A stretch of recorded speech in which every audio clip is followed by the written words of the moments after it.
actualiza y va al problema real. Un ejemplo, la ley decía que un hombre no puede adulterar y esa era la ley. Sí.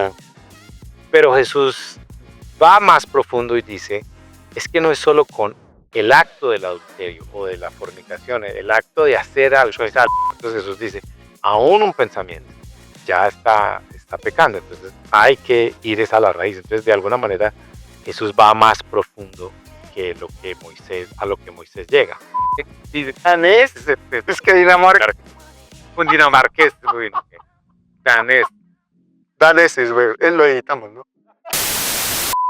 1, 2, 3, 4.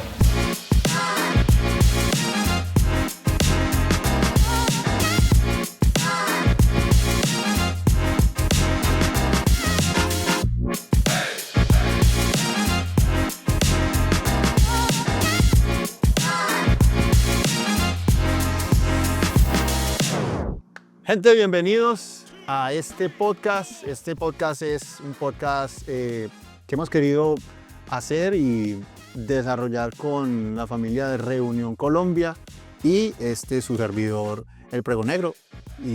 ¿Pregonegro? El Pregonegro. Ah, Y nuestro invitado hoy es el señor Andrés Rincón, que es el que en este momento lidera toda la parte pastoral de Reunión Colombia. Bienvenido, Andresito. muchas gracias. Bueno, chévere. Yo quiero que sepan un poquito quién es Andrés. Andrés, ¿quién es usted? Bueno, a ver, pues la gente de Reunión me conoce porque cada 8 días me ve y me enseño, pero básicamente yo soy esposa de Alejandra, tengo 2 hijos, Violeta y Lucas, y coordino, soy lo que en Reunión se llama pastor líder de esta primera iglesia que se llama Reunión Coinga, y aparte de eso trabajo con misiones, educación teológica, hago diferentes cositas en diferentes ministerios, Mesa Global, la Misión Latinoamericana y bueno, cosas así.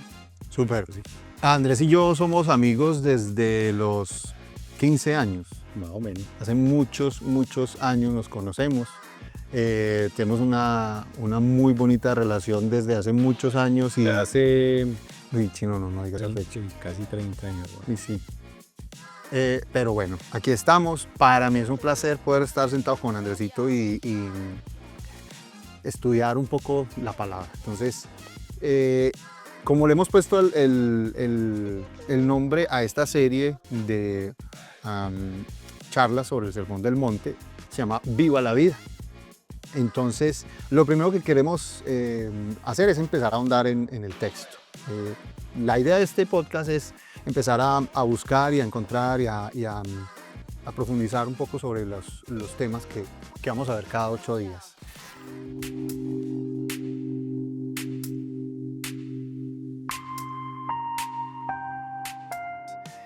¿Qué es y por qué es importante el Sermón del Monte, Andresito? Bueno, esta es una serie de sermones que nosotros hacemos una vez al año en reunión, porque creemos que el cristiano, el discípulo, debe estudiar regularmente el Sermón del Monte, porque ahí está concentrada mucha de la enseñanza que Jesús planteó a sus primeros discípulos. Entonces, es algo que nosotros hacemos tradicionalmente. De hecho, nosotros lo hacemos porque creíamos que era importante y lo empezamos a hacer hace algunos años, pero esto hace parte de la teología anabautista, del Sermón del Monte y de estudiar el Sermón del Monte. Entonces, hermanos nuestros hace 300 años se dedicaban a estudiar el Sermón del Monte y simplemente decir qué es lo que hay que hacer, que es una fe muy sencilla y práctica, qué es lo que dice Jesús y qué debemos hacer. Entonces, ¿por qué es importante estudiar el Sermón del Monte? Porque en el Sermón del Monte están la sustancia de lo que Jesús quiere para sus discípulos. Algunos hablan de que el Sermón del Monte es como ese manifiesto, esa ciudadanía, esa constitución del ciudadano del reino, así como nosotros pues deberíamos saber, o en el colegio estudiamos y leímos la Constitución colombiana y sabemos que hay una constitución que rige al ciudadano en cada país. El Sermón del Monte, que son en Mateo capítulo 5, 6 y 7 está, digamos, concentrado cuál es esa constitución de nosotros como discípulos, como ciudadanos del reino. Entonces es muy importante estudiarlo y yo sí creo que nosotros deberíamos siempre, constantemente, frecuentemente, como discípulos de Jesús, estudiar el Sermón del Monte.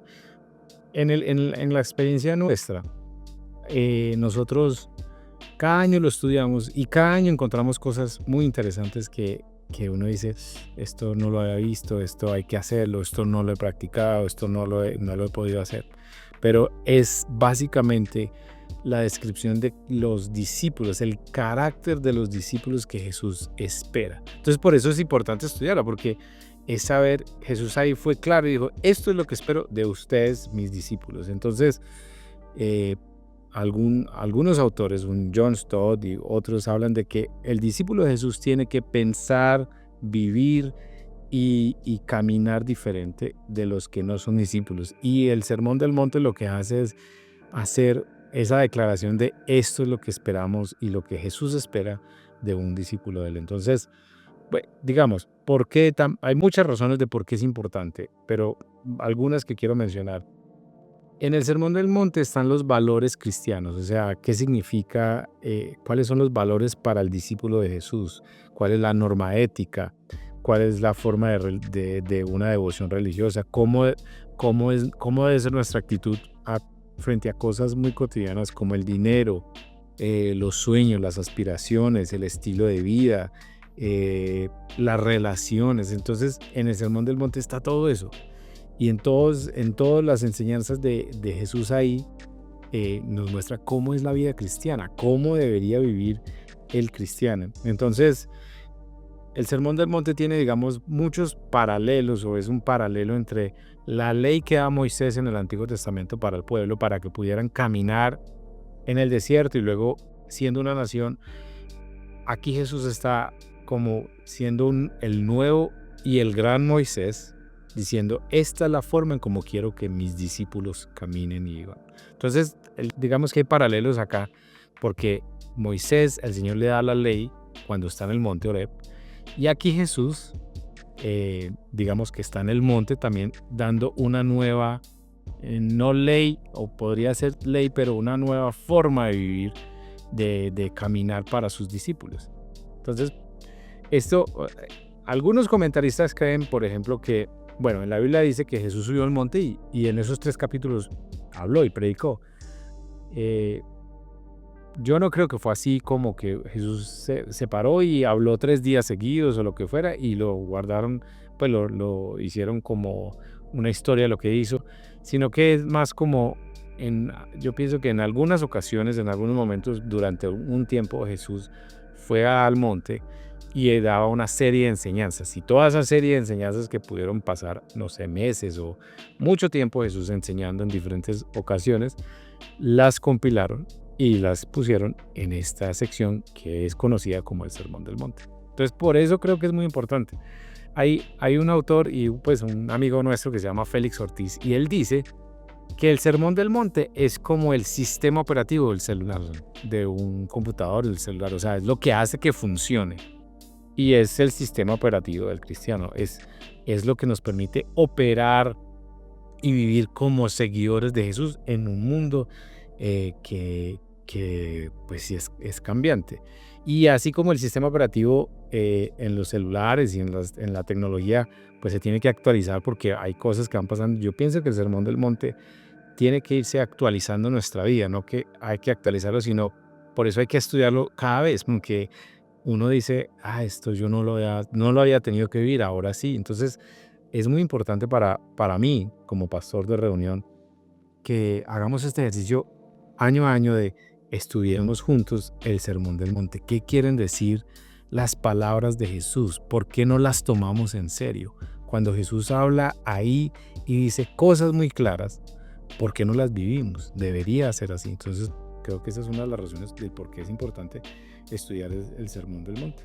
Listo, entonces el Sermón del Monte reescribe de alguna manera la ley de Moisés, como que de alguna manera actualiza la ley de Moisés. Sí, para mí la palabra es actualiza, y va digamos, al problema real. Un ejemplo. La ley decía, un hombre no puede adulterar. Y esa era la ley. Sí. Pero Jesús va más profundo y dice, es que no es solo con el acto del adulterio o de la fornicación, el acto de hacer algo, o sea, lo que nosotros llamamos los frutos de un pecado, sino que hay que ir a la raíz de ese pecado. Entonces Jesús dice, aún un pensamiento ya está pecando, entonces hay que ir a la raíz. Entonces, de alguna manera, Jesús va más profundo que a lo que Moisés llega. Es una actualización también porque la época era diferente. Ya los discípulos, Jesús sabía que los discípulos íbamos a tener, a partir de él y por su obra en la cruz, íbamos a tener una ayuda extra que los discípulos antes no tenían. Y es el Espíritu Santo, que nos iba a permitir vivir la vida cristiana como Dios quería que la viviéramos. Entonces ya Jesús va no solamente a no haga tal cosa o está mal hacer esto, sino las intenciones y las motivaciones del corazón. Entonces ese es el punto de la actualización, digámoslo, del Sermón del Monte. Recuerdo una vez que se hablaba sobre las intenciones del corazón y la palabra habla mucho sobre eso, sobre las intenciones del corazón. Entonces, de alguna manera, el Sermón del Monte apunta no a los frutos, no a las acciones, sino a las intenciones, a lo que hay detrás de esas acciones. Es que, bueno, esto es digamos que tiene que ver con otra cosa, pero es importante. Mucho de la vida cristiana, de la iglesia cristiana, se ha centrado en cambios superficiales. O sea, deje de hacer tal cosa, si usted fuma, ya no fume porque es cristiano. Usted no hace groserías, si usted no toma, si usted no fuma. El cristianismo se ha vuelto una serie de cambios superficiales. Comportamientos. De comportamientos. Y la gente cambia superficialmente por muchas razones. Entre ellas, porque quiero quedar bien. O sea, por mi imagen. O sea, yo quiero que vean que cambié. Pero Jesús apunta a los cambios profundos del alma. Y es a que podemos cambiar superficialmente, pero no realmente la motivación sigue siendo la misma. Entonces, un ejemplo. Un hombre que, digamos, le gusta salir con mujeres y le gusta conquistar mujeres y llamar la atención y buscar la afirmación de ellas, y digamos que es como decimos nosotros, un picaflor, que quiere gigoló. Es un gigoló y quiere con una y con otra y le encanta llamar la atención de esa manera y ser reconocido porque tiene esa capacidad de ser admirado, de ser reconocido. Ese hombre se convierte al cristianismo, conoce a Jesús y ya cambia. Ya no sigue siendo ese hombre que busca mujeres, pero en la iglesia empieza a tener un liderazgo muy fuerte, a predicar muy bien, de pronto no sé, está en la alabanza, tiene un éxito ministerial. Y entonces consigue lo mismo que buscaba antes, pero de otra manera. O sea, consigue la misma aprobación, la misma adulación, la misma importancia, lo que sea, que él buscaba cuando no era cristiano con las mujeres. Ahora ya lo consigue en la iglesia, pero a través del ministerio, haciendo cosas buenas. ¿Cambió su motivación? Es la misma. Es la misma que tenía antes. Lo que cambió fueron los métodos de buscarla. Ya no lo busca siendo un gigoló, sino que ya lo busca siendo un buen pastor y un gran predicador. Pero la motivación sigue siendo equivocada. Entonces, lo que hace Jesús es ir al problema y a la motivación. Y dice, eso es lo que tiene que cambiar, no el exterior. De hecho, hay una sección larga en el Sermón del Monte que Jesús se le habla a los fariseos y les dice, a ustedes les encanta, y pone ejemplos, les encanta orar en las calles, les encanta y la gente se dé cuenta, tocar trompeta, que dan, les encanta mostrar que ayunan. Y la recompensa es esa admiración pública, pero yo quiero que ustedes vayan al secreto, o sea, a lo profundo de la situación. Por eso es importante. De alguna manera, entonces,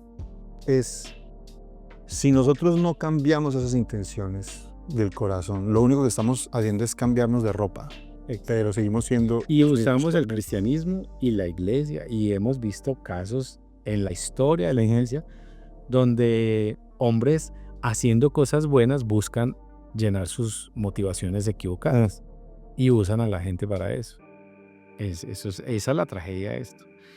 Algo que es muy importante del Sermón del Monte es que digamos que si uno piensa en que es como una actualización de la ley de Moisés, cuando uno piensa en ley, uno se imagina algo duro, complicado. O sea, es que cuando a mí me dicen eso es una ley, uno dice, uy, no, qué pereza tantas leyes, ¿cierto? Qué pereza de Normas, manera, normas, uno se imagina normas en mandamientos, esas cosas. obligaciones, todo eso. Pero la realidad es que el Sermón del Monte y Dios, pero el Sermón del Monte deja muy claro algo, y es que la intención de Dios es que nosotros seamos felices. O sea, de alguna manera, Dios quiere que busquemos la felicidad. Pero primero hay que definir cuál es la felicidad según Dios y qué es lo que nos hace felices. Entonces, el Sermón del Monte por eso arranca diciendo bienaventurados, Que significa lo mismo que felices. que es una traducción de una palabra que puede significar felices o doblemente felices. Ok. Entonces, Dios quiere que seamos felices. Y de alguna manera el Sermón del Monte arranca diciendo, yo quiero que sean felices, pero esta es la manera en cómo van a encontrar la felicidad. Y el Sermón del Monte de alguna manera detalla, desglosa esa idea de Jesús de, si ustedes viven de esta manera, van a ser bienaventurados, van a ser felices.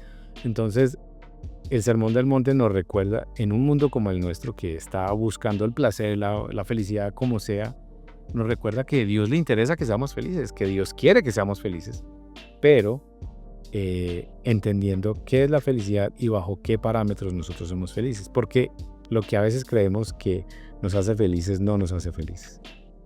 Hay cosas mucho más profundas. Y lo que está diciendo Jesús acá es eso. Ustedes no van a ser felices por las posesiones, no van a ser felices por el éxito, no van a ser felices por el reconocimiento. Hay algo más profundo que los va a hacer felices. Justamente es una de las cosas que mueve al mundo buscar la felicidad. Hay una película que se llama Busca la felicidad, ¿no? Y, o sea, ¿dónde está el secreto entonces de la felicidad, Andresito? O sea, hay gente que nos puede estar viendo y justamente está en ese camino, está en esa carrera tormentosa de la sociedad buscando la felicidad en una posición social, en un comportamiento, en una manera de pensar, en un grupo social. Pero realmente, si nos vamos al Sermón del Monte, ¿dónde está la felicidad del hombre? Yo pienso, bueno, la palabra que usa Jesús para decir bienaventurados es una palabra que en griego es makarios y significa bendito, significa feliz, significa afortunado. Eso es lo que Jesús dice, mire, si ustedes viven conforme, porque hay dos conceptos muy interesantes en el Sermón del Monte: la bienaventuranza, o sea, la felicidad, y el reino de Dios. Entonces, de alguna manera, lo que Jesús está diciendo es, si ustedes viven dentro del reino mío, van a ser felices. Cuando habla de reino en la Biblia, en el Nuevo Testamento, se refiere al gobierno de Dios, a la forma en cómo Dios ve el mundo y quiere que nosotros vivamos. Entonces, uno ve la conexión de la palabra felicidad. Hay que definirla como la Biblia la define. O sea, no es la felicidad que nosotros entendemos hoy en día como esa felicidad momentánea de tener algo, de lograr algo, de hacer cosas. Eso es una felicidad, pero la Biblia va más allá de esa felicidad momentánea. De hecho, hay una palabra que la Biblia usa que tal vez es la palabra que se acerca a lo que Jesús está diciendo, que es el gozo. No, ok. O sea, un gozo que viene profundo de Dios. Entonces, cuando vivimos bajo el gobierno de Dios, podemos experimentar el gozo. ¿Eso qué quiere decir? Que hay sufrimientos, hay dificultades, pero podemos ser felices. Entonces, si uno mira, la intención de Dios desde el inicio es que el ser humano fuera feliz.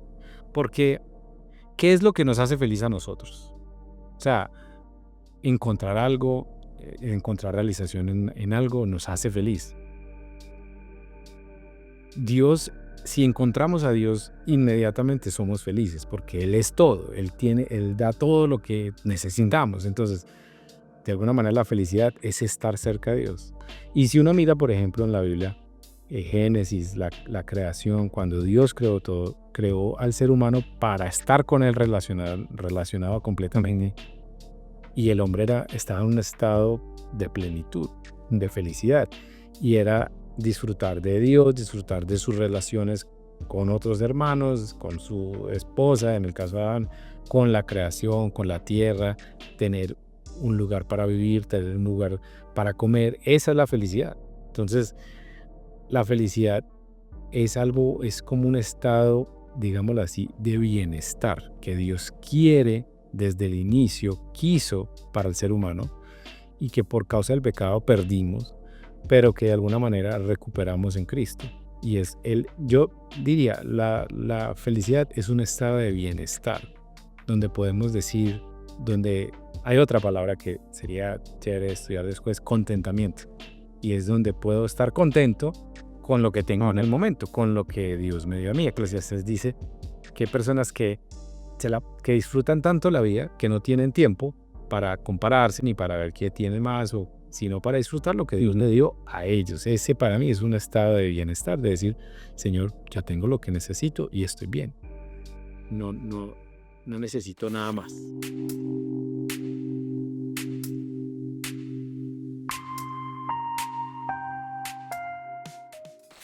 Hay países en donde la gente es más feliz. Por ejemplo, creo que Dinamarca es uno de los países que tienen... Supuestamente Colombia es uno de los países más felices, pero yo no creo. Escuché por ahí en un podcast también una señora hablando de República Dominicana, que por qué los de República Dominicana son tan bullosos, tan alegres. Y ella decía algo muy brutal, muy interesante. Y ella decía, lo que pasa es que a veces nosotros, los de República Dominicana, hablando de ellos, tenemos tantos problemas emocionales y mentales y tantas cosas en nuestra mente que necesitamos hacer bulla para callar eso, para callar los problemas que tenemos internos. Yo creo que en Colombia pasa lo mismo. O sea, el chiste de nosotros, Exacto. sacarle cuenta a todo eso, Pasa lo mismo. para Sí. aguantar plata. Sí. Pero entonces, por ejemplo, países como Dinamarca tienen un sistema, tienen unas políticas, tienen unas leyes que hacen que los ciudadanos que están dentro de ese país vivan mejor y vivan más felices, vivan con un nivel de vida y una calidad de vida más alta que en cualquier otro país. Podríamos comparar eso al reino de Dios, ¿no? O sea, ¿Cómo se llama eso que ellos tienen allá que nosotros, o que es difícil conseguir acá? Aquí se puede conseguir, pero cuesta más. ¿Qué tienen ellos en esos países que son más felices que nosotros? Bienestar. Uh-huh. O sea, ¿qué los hace más felices? Que están seguros, que no tienen que preocuparse por qué van a comer o que sus hijos qué van a estudiar. O sea, tienen un sistema de gobierno que de alguna manera les da ese sentido de bienestar que hace a su vez que ellos se sientan más felices de estar ahí, de vivir, que tengan tiempo para disfrutar la vida, para otras cosas. Entonces, de alguna manera lo que Jesús está diciendo, en el gobierno de Dios hay bienestar, porque si un discípulo de Jesús vive de manera como Jesús recomienda en el Sermón del Monte, entonces esa vida va a producir un estilo de vida sencillo, porque, por ejemplo, la relación con las posesiones, Jesús lo pone claro, dice, ustedes tienen que aprender a tenerlo, o sea, suficiente, tranquilos, yo les voy a proveer. Le permite tener un estilo de vida sencillo y una vida feliz que refleja un sentido de bienestar. Entonces, de alguna manera, yo entiendo el reino de Dios como un reino superior, o algunos hablan de suprarreino, algo que está por encima de nuestros reinos naturales de la tierra. O sea, no se compara a un país ni nada, está por encima. O sea, nosotros somos ciudadanos del cielo. En el caso de nosotros somos ciudadanos colombianos y tenemos que respetar y vivir y someternos a la constitución nuestra, a lo que es el país. Pero también somos ciudadanos del cielo y eso va por encima. Entonces, el ser ciudadanos del cielo lo que hace es que nosotros, a pesar de que somos colombianos y vivimos en una situación colombiana, en un contexto colombiano, podemos vivir de manera diferente porque finalmente somos ciudadanos de algo mayor. Exacto. Vivimos en un gobierno mayor. Ajá. Entonces, ese gobierno mayor nos permite disfrutar de un bienestar que de pronto no lo tenemos acá en este tema temporal o terrenal, pero podemos disfrutar de un bienestar mucho mayor. Ese bienestar para los, ¿cómo se dice? ¿Dinamarquenses o qué?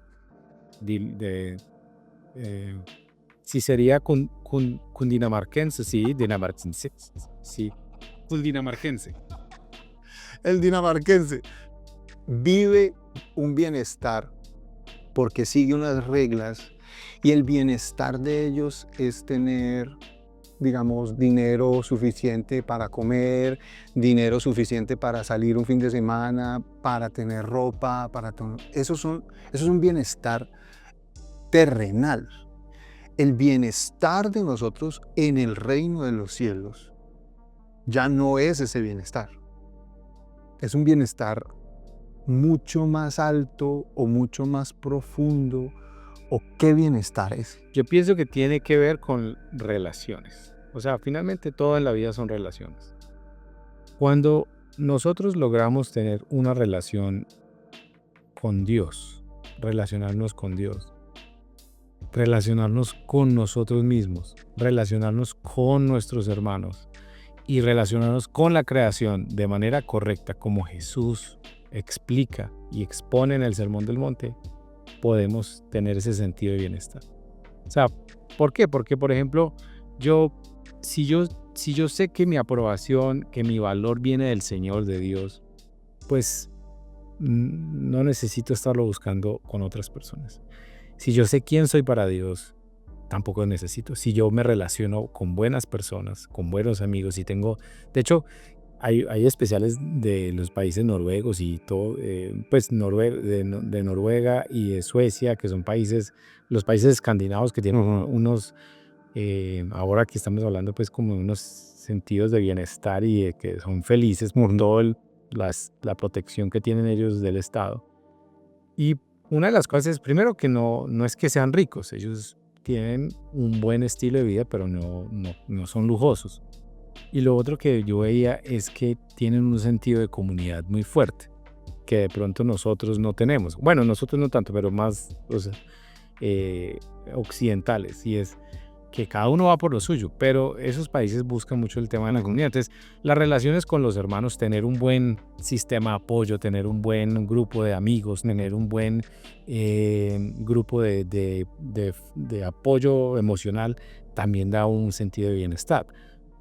Con la misma creación. Entonces, es como un bienestar completo, holístico del ser humano, que Jesús espera que sus discípulos, si viven de la manera que Él propone en el Sermón del Monte, tienen que experimentar un sentido de felicidad, de bienestar, de alegría, de disfrute, a pesar de que hay momentos complejos en la vida, porque esa es la realidad.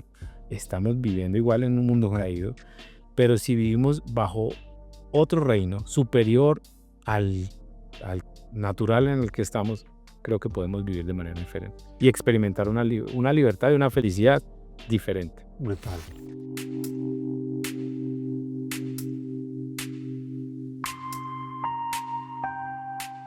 Bueno, hay una sección que se llama Preguntas sin filtro con Dani Rivera desde Medellín. Nuestro querido Daniel.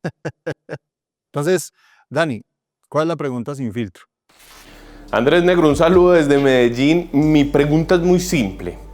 Hay un consenso entre hermenéuticas creyentes y no creyentes de que el Sermón del Monte de verdad recoge las palabras de Jesús. Es decir, en otras intervenciones de los evangelios aparece el estilo narrativo de los evangelistas, de los escritores, es decir, de Mateo, Marcos, Lucas y Juan. Pero en el Sermón del Monte hay un estilo particular que refiere a las palabras de alguien más, es decir, a las palabras de Jesús. Teniendo en cuenta esto, ¿por qué Jesús aprovecha su gran intervención, el gran sermón, y no llama al arrepentimiento, sino que da consuelo? Eso es una primera cosa importante. No les dice arrepiéntanse, que así van a heredar el reino, no dice nada de esto. Es más, dice que los pobres de corazón, los que buscan la paz, en fin, usa un montón de frases para darles consuelo y decirles que van a heredar la tierra, o que de ellos es el reino de los cielos, o que serán llamados hijos de Dios. ¿Por qué sucede esto? Es más, pienso en el escritor francés Emmanuel Carrère, que en su libro El Reino, que es el único en el que aborda, digamos, una temática hermenéutica bíblica, dice que aquí se comprueban esas palabras tan bellas de Juan cuando dice que ningún hombre había hablado como Jesús. Bueno, Dani, esta es una pregunta interesante porque yo lo que creo es que Jesús aquí lo que está haciendo es delineando cuál es el sistema del reino de Dios. O sea, cuál es el sistema de gobierno de Dios y cuáles son los ciudadanos de ese gobierno. Entonces, no es por obras finalmente. ¿Cuáles son y cómo son los ciudadanos? ¿Cómo son? O sea, ¿cómo podemos viven? los ciudadanos que viven bajo ese reino? Entonces, digamos que Jesús habla del arrepentimiento y de muchas otras cosas en otras secciones. Pero aquí por eso yo personalmente creo que fue una serie de sermones que Jesús dio al inicio de su ministerio con sus discípulos, no solo los 12, muchos hombres, mujeres y niños seguramente estaban ahí, donde por un tiempo Jesús iba y empezaba a enseñar algunas cosas, a hacer sermones, a dar enseñanzas en cierto lugar, y la gente se reunía a escucharlo. Y esta es la compilación de muchas de esas enseñanzas que tienen que ver con qué significa, porque de hecho el del Sermón del Monte se habla mucho de qué es el reino de Dios. Entonces por eso esos dos conceptos son muy interesantes. ¿Qué es el reino de Dios? Entender qué es el reino de Dios y quién es un seguidor o un discípulo de ese reino, quién vive bajo ese gobierno. Entonces creo que tiene que ver más con el propósito de esta serie de compilaciones de enseñanzas de Jesús en el Sermón del Monte. Es más de decir, esto es lo que yo quiero, este es el mundo en el cual yo quiero que mis discípulos vivan y se relacionen entre sí, y se relacionen con lo que hay, se relacionen con el dinero, se relacionen con la iglesia, se relacionen entre ellos. Por ejemplo, habla del tema de las relaciones matrimoniales. O sea, es una serie de enseñanzas que están compiladas. No creo que Jesús habló de una y siguió con la otra, sino que hubo una sección donde seguramente en un día habló sobre el tema de las relaciones personales.